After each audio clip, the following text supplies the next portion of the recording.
खुलुमबाय लोगोफोर, दिनैनि गोदान भिडिअआव नोंसोर गासिखौबो आंनि गोसो गोरबोनिफ्राय बरायनायखौ जासिहरनाय थाबाय। दिनै आङो मोननैसो निउस गोदान खौरां लाना फैदोंलाय।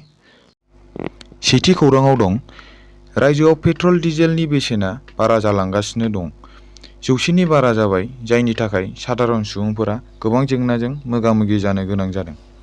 बिनि सायाव मैया बिजेपिनि आफादगिरि भबेश कलिताया फंनैसो बाथ्रा बुंदों दि बिथाङा गारि मटर बांनायनि थाखाय रायजोआव पेट्रल आरो डिजेलनि बेसेना बारा जालांदों होनना बुंदों। बेनि बेसेनखौ खमायनोब्ला सुबुंफोरखौ थाबायनानै नङाबा साइकेल लानानै खामानियाव थांनो खावलायदों। बिथाङा बुंबावदों, सासे सुबुङा बाजाराव थाङोब्ला गारि लाना थाङो, साइकेल सालायना थाङोब्लानो जायो होननाबो बुंदों। बिनि अनगायैबो नखरसेयाव गंबा गारिनि गोनांथि गैया होननाबो बुङो। गोनां जायोब्ला गंसे बाइकआव साथाम जिरायना थांनोबो थिनदों। पेट्रलनि बेसेनखौ खमायनो हाया आसाम सरकारा होननाबो बुङो आरो खौरांगिरिफोरखौबो साइकेल सालायना खौरां बुथुमनो खावलायदों। दानिया फैदो नैथि खौराङाव। केरेला पुलिसनि सासे एसआइ बिथाङा सासे ट्रेनजों एक्सिडेन्ट जानानै थैनाय सेंग्रा मानसिनिफ्राय मबाइल खावना लानाय सन्देह खालामजानानै गावनि साख्रिनिफ्राय सासपेन्ड खालामजादों।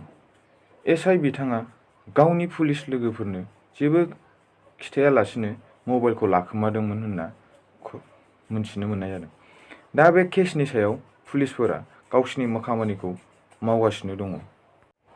दानिया फैदो थामथि खौराङाव। खैलानि आंखालाव मोब्लिबनि खैफोद आंखाल आसामावबो गोहोम गोग्लैनो हागौ।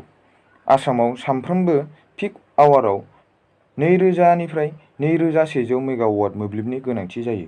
रायजोआव गावारि दिहुननाया 350 मेगावाटल'। गोबां मोब्लिबखौनो मिरु आरो उदां बाजारनिफ्राय बायो इपिडिसिएलआ। 1200 मेगावाटखौ मिरुनिफ्राय बायो, 350 निफ्राय 500 मेगावाट मोब्लिब उदां बाजारनिफ्राय बायो। बे हिसाबै नायोब्ला 1700 मेगावाट बाहेरनिफ्राय बायनांगौ जायो। खैलानि आंखालाव हादराव मोब्लिब दिहुननाया खम जागोन। बिनि थाखाय उदां बाजाराव बिनि बेसेनाबो बारा जादों होनना बुंदों। मख'जाथावदि आगोलनिफ्रायनो इपिडिसिएलआ दानफ्रोमबो गोबां खहा जागासिनो होनना बुंदों। बे समाव इपिडिसिएलआ गोबां राङाव बायनो गोनां जागोन मोब्लिबखौ, बेखायनो आंखाल जानो हागौ होनना फोरमायदों। साननै सिगांनिफ्रायनो दिल्ली आरो पान्जाबाव मोब्लिबनि आंखाल जानायखौबो फोसावदोंमोन होनना बुंदों। दानिया फैदो ब्रैथि खौरां। हिमाचल प्रदेशनि साम्बायाव गंसे बासआ कन्ट्रल हायैयाव गंसे नखराव सौग्रावहैनानै बासआव गाखोनाय सा 34 सुबुङा गोब्राब जोखोम जादों आरो बिसोरनि गेजेराव माखासे सुबुङा थैनोबो हागौ होननानै सन्देह खालामनाय जादों। बे समाव जोखोम जानाय सुबुंफोरखौ साम्बा मेडिकेल कलेजाव लांनानै फाहामथाय होनाय जादों। बिनि दा बाथि खौराङाव फैदो। मोनसे स्रोद सुलुंनि गेजेरजों दिनै फुंनि 17 रिंगासोआव गसाइगाव पुलिस आरो सिमालटापु पुलिसनि मोनसे नागा चेकिं दोलोजों जयै सिग्रोमनायनि गेजेरजों गसाइगावनि तेलिपारानि 31 नं राजा लामायाव सा-सानजा ओनसोलनिफ्राय सोनाब बंग फारसे थांबाय थानाय गंसे PB10FBE0167 नाम्बारनि गंसे ट्राकनि थाव टेंकियाव गासै 19 किल'ग्रामनि गोबांसिन आफिं हमनो हादों। पुलिस बिफाना फोरमायनाय बादिब्ला गारि सालायग्राया पुलिसखौ नुनानै खारखोमादों।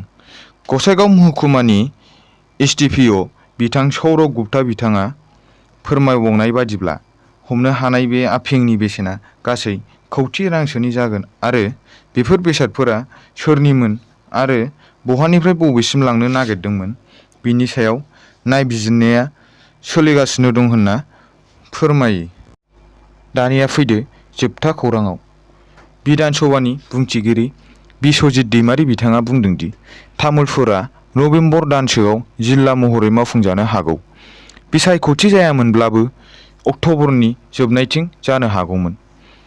बिधान सभायाव पास जाबाय गासैबो बिफाननि अफिसखौ जिल्लानि लेभेलनि बानायनो नांगौ। जाय जाय खामानिया जागासिनो बेखौ खालामनो थाखाय बिफाननो बिथोन होदों होनना बिथां बिस्वजित दैमारि बिथाङा फोरमायना होदों।